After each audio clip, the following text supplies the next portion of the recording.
The Procurement Tracker highlighted some of the procurement risks that local policy content carries for Namibia. IPPR's executive director says it is likely that the Petroleum Act and regulations will change to impose rules on petroleum exploration license holders to meet certain procurement requirements.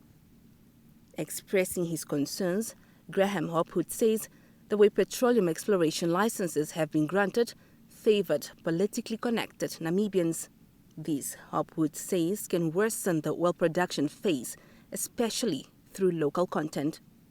Another concern is alleged bribes by international companies to local companies to serve as funds to meet targets for local involvement.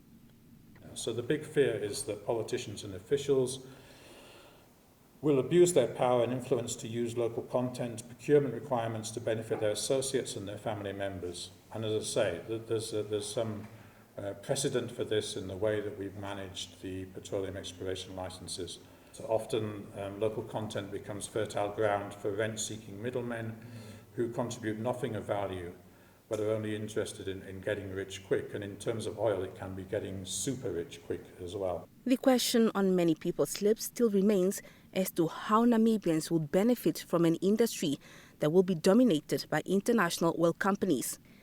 But first, Hopwood says there is a need to reduce corruption risks in local content, which requires measures to strengthen transparency and accountability.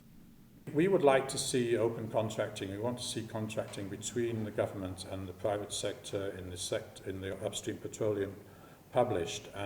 But within those contracts, there should also be strong anti-corruption clauses which make it clear that bribery is not acceptable and will not be tolerated and will be reported if there's any attempt. And then we need dedicated and independent oversight bodies for local content policy.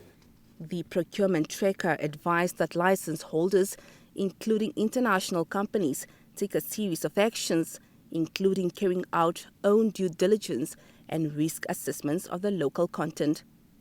Sialman Pikwa, NBC News, Windhoek.